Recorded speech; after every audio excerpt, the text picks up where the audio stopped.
یہ سورہ احزاب کی آیت نمبر 6 ہے، جس میں اللہ رب العالمین نے نبی کی تمام بیویوں کو تمام مومنوں کی ماں قرار دیا ہے، احترام میں، ان کی عزت و توقیر میں، اگرچہ وہ ہماری ماں ہے لیکن پھر بھی امت سے انہیں پردہ کرنا ہے، امت کے غیر محرم لوگوں سے وہ پردہ کرتی ہے، تو ہر معاملے میں ماں نہیں، جیسے ہماری ماں ہم سے پردہ نہیں کرتی ہے لیکن اللہ کے رسول کی بیویاں ہم سے پردہ کرتی ہیں، دیگر مومنوں سے پردہ کرتی ہیں۔ یہاں بتلانا مقصود یہ ہے کہ جیسے آپ اپنی ماں کا احترام کرتے ہیں اور ان کے لیے ہر طرح کی قربانیاں پیش کرنے کے لیے تیار رہتے ہیں، ان کا جیسے احترام کرنے کا آپ کو حکم دیا گیا ہے کہ ان کے ساتھ جتنا بھی ہو سکے آپ سے بھلائی کرو اور ان سے اچھے انداز میں بات کرو، ان کا تذکرہ اچھے انداز میں کرو، ان کے لیے دعائیں کرو اور اپنے شفقت کے بازو ان کے لیے بچھا کر رکھو، انہیں کبھی اف تک نہ کہو۔ ایسے احترام میں، تعظیم میں، عزت میں نبی کی بیویوں کو اپنی ماں کے درجے میں رکھو، یہ اللہ رب العالمین نے حکم دیا ہے۔ یہ ساری آیتیں بتلاتی ہیں کہ اللہ رب العالمین نے نبی کی بیویوں کو خصوصی طور پر نبی کی زوجیت کے لیے چنا ہے، جس طرح سے اللہ کے نبی صلی اللہ علیہ وسلم دین کے معاملے میں اللہ رب العالمین کے حکموں کے پابند ہیں کہ اپنی زبان سے اس وقت تک کوئی بات نہیں کہتے جب تک کہ اللہ کی طرف سے وحی نہ نازل ہو۔ ایسے اللہ کے وسلم کی بیویاں جو ہیں یہ سب اللہ رب العالمین کے مرضی کے تحت نبی کی بیویاں ہیں۔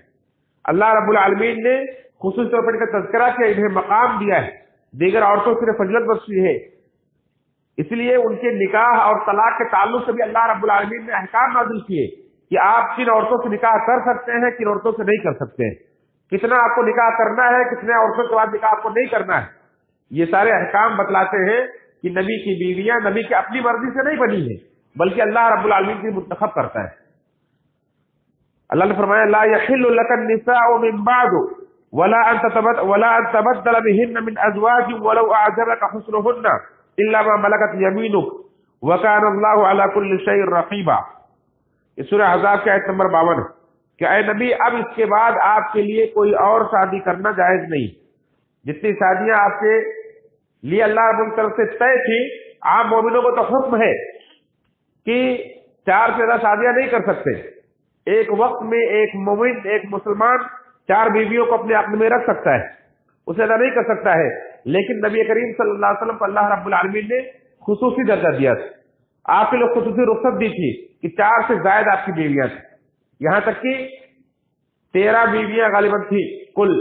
اللہ کے رسول کی وفات کے وقت بیک وقت 9 بیویاں زندہ تھیں، تو یہ اللہ کے رسول کی خصوصیت تھی، لیکن اس کے بعد اللہ رب العالمین نے پابندی لگا دی کہ لا يحل لك النساء من بعد، اب اس کے بعد آپ کے لیے حلال نہیں ہے کہ آپ اور عورتوں سے نکاح کریں، ولا ان تبدل بهن، یہ جتنی ہے تعداد میں اتنا آپ کے لیے کافی، اس کے بعد اب اس کو تبدیل بھی نہیں کر سکتے، ان میں سے کسی کو طلاق دے کر دوسرے سے نکاح بھی نہیں کر سکتے، جو ہے وہی آپ کے حق میں رہے گی آخر تک، یہ اللہ نے حکم دیا۔ ولا ان تبدل بهن من ازواج، اپنی بیویوں میں سے کسی کو آپ تبدیل بھی نہیں کر سکتے، ولو اعجبك حسنهن، چاہے اس سے کتنی بہتر آپ کو ملے، چاہے اس سے کسی کا حسن آپ کو اس سے زیادہ اچھا لگے، الا ما ملكت يمينك، ہاں لوڈیوں کے بارے میں، بادیوں کے بارے میں آپ کو اختیار دیا گیا کہ اس کے بعد آپ کے لیے حلال ہے، آپ رکھ سکتے ہیں۔ وكان الله على كل شيء رقيبا، اللہ تعالیٰ ہر چیز پر نگراں ہے، اللہ تعالیٰ ہر چیز پر نگراں ہے، یعنی آپ جو بھی عمل کر رہے ہیں اللہ کی نگرانی بھی کر رہے ہیں۔ تو یہ آیت کریمہ بتلاتی ہے کہ اللہ کے نبی صلی اللہ علیہ وسلم کی بیویاں یہ اللہ کی طرف سے منتخب کردہ، اس حکم میں اللہ رب العالمین کی پوری نگرانی شامل تھی، اللہ کی پوری نگرانی میں یہ سارے احکام انجام دیے جا رہے تھے۔ تو اس اعتبار سے ہمارے اور آپ کے نکاح کے تعلق سے اگر کوئی آپ سے پوچھے کہ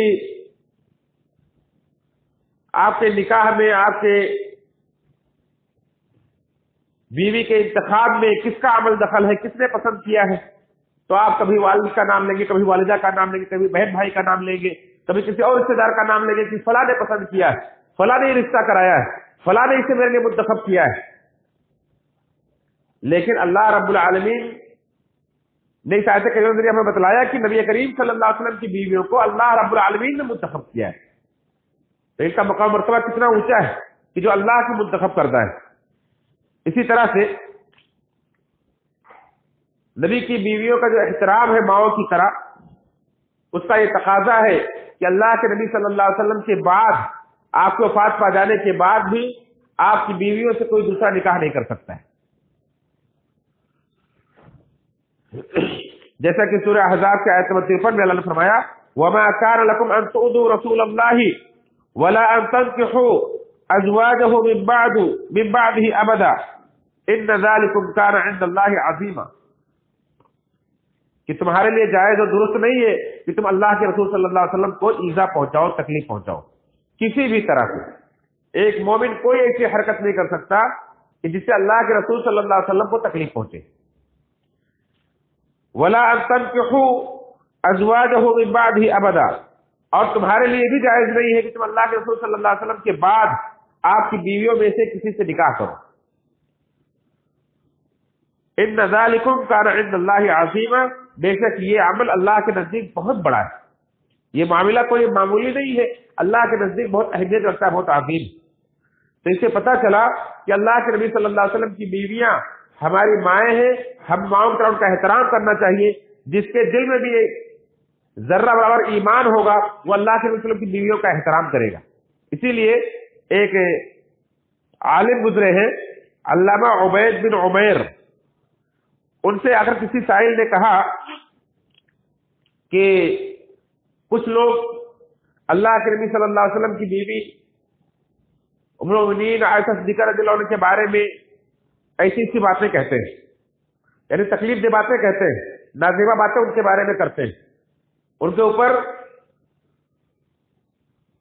الزام تراشی کرتے ہیں،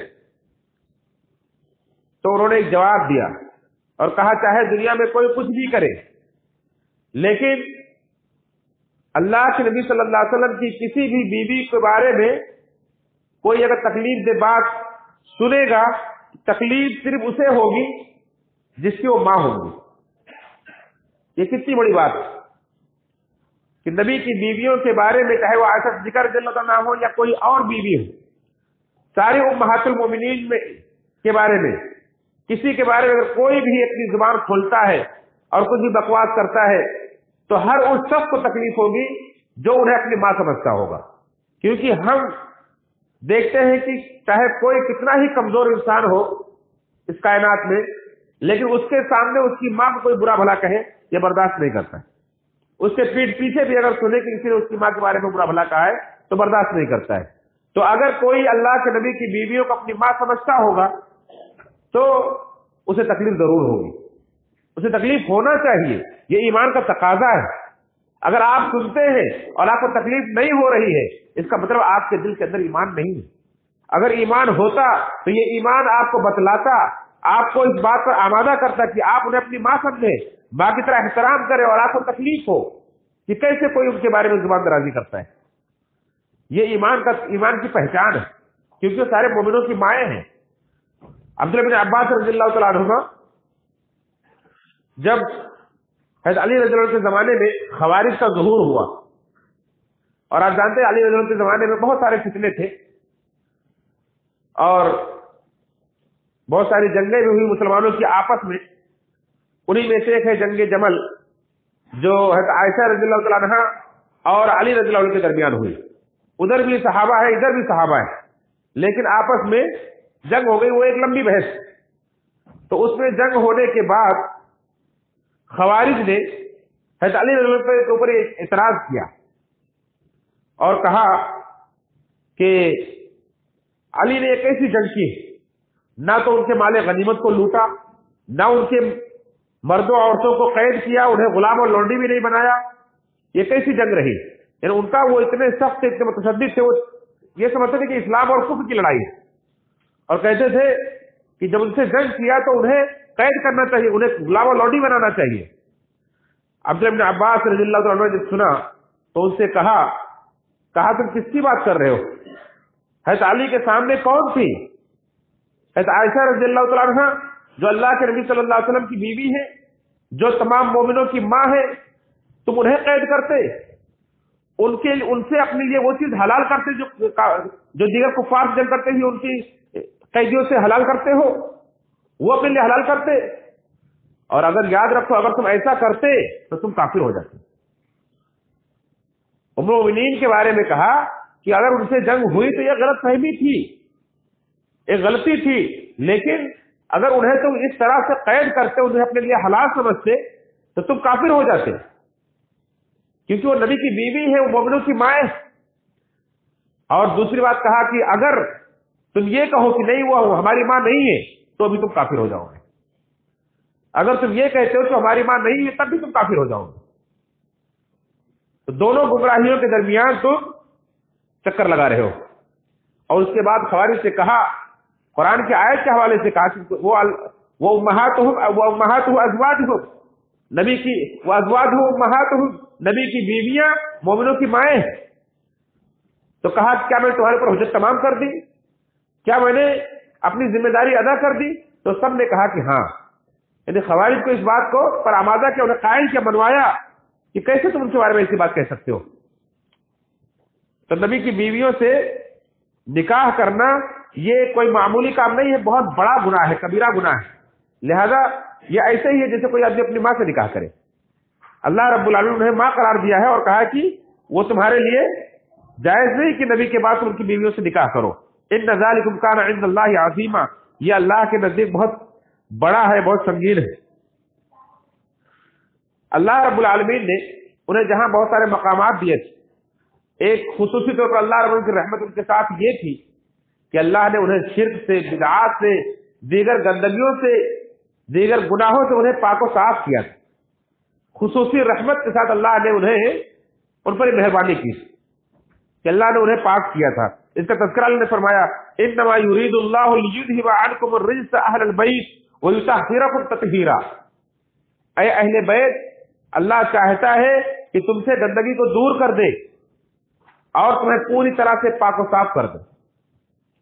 تو نبی کے گھر والے، نبی کی بیویاں، یہ اہل بیت ہے نبی کریم صلی اللہ علیہ وسلم کی، اور اللہ رب العالمین نے خصوصی طور پر انہیں شرک سے، بدعات سے، ہر قسم کے گندگیوں سے، ہر طرح کے خرافات سے پاک و صاف کیا تھا۔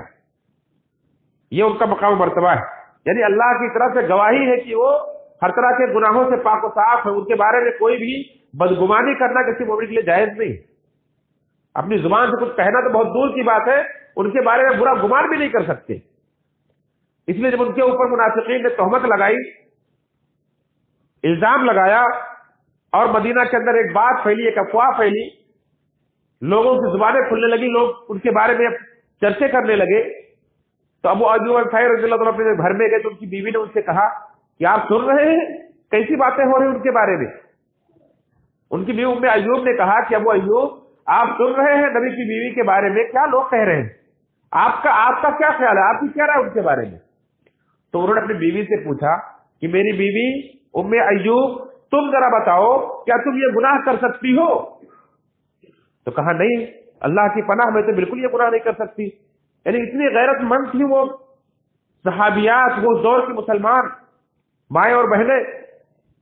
تو جب ابو ایوب نے کہا کہ جب تم نہیں کر سکتی ہو تو وہ تم سے بہت بہتر ہے، بہت افضل، ان کے بارے میں کیسے تم قبول کر سکتی ہو؟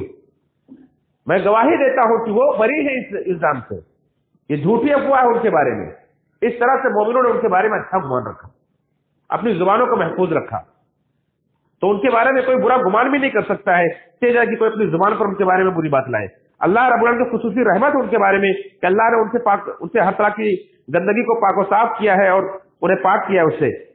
اسی طرح سے اللہ رب العالمین کی ایک مہربانی اور ہے نبی کی بیویوں کے لیے کہ اللہ رب العالمین نے جہاں انہیں خصوصی درجہ دیا ہے کہ یا نساء النبی لستن کاحد من النساء، اے نبی کی بیویوں تم عام عورتوں کی طرح نہیں ہو، تمہارا مقام اللہ کے ہاں خاص ہے۔ تو اللہ رب العالمین نے تمہیں اتنا اونچا مقام دیا ہے، نبی کی زوجیت کے لیے چنا ہے، نبی کا اہل بیت تمہیں بنایا ہے، تو اللہ تعالیٰ تم پر یہ بھی مہربانی کرتا ہے کہ تم جو بھی عمل کرو گی اللہ تمہیں ڈبل اجر دے گا، اللہ تمہیں دوہرا ثواب دے گا۔